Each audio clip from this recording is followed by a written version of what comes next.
Déshydratation des alcools. Comme son nom l'indique, déshydratation, ça veut dire enlever des molécules d'eau, enfin, une molécule d'eau, à ce composé organique correspondant à la fonction alcool. Alors, je prends un alcool tout simple. Voilà, c'est ce qu'on appelle l'éthanol, et je vais enlever une molécule d'eau. Donc la molécule d'eau, on la retrouve ici. Par exemple, on pourrait faire cette astuce pédagogique. HH. On enlève la molécule d'eau. Et maintenant, eh bien, il faut relier ce carbone à ce carbone, et puis voir ce qu'il devient.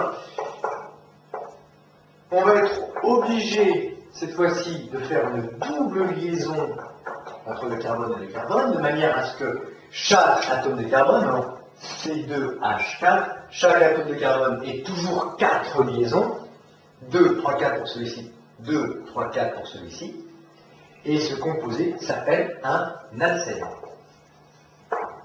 Voilà, on peut faire un autre si vous voulez, hein, pour qu'on soit bien à l'aise avec ça. Allez, tiens, un carbone secondaire.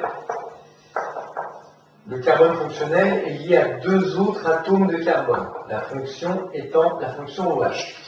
Bien, même chose, on va enlever une molécule d'eau, déshydratation.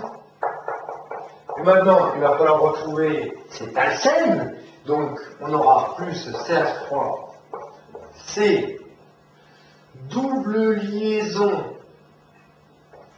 CH2, et puis là 1, 2, 3, H.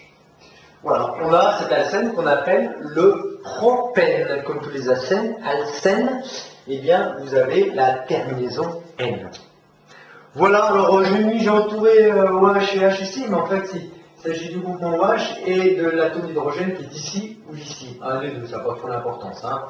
Donc, soit vous entourez un atome d'hydrogène ici, par exemple celui-ci, soit celui-ci, vous éliminez la molécule d'eau et vous retrouvez l'alcène.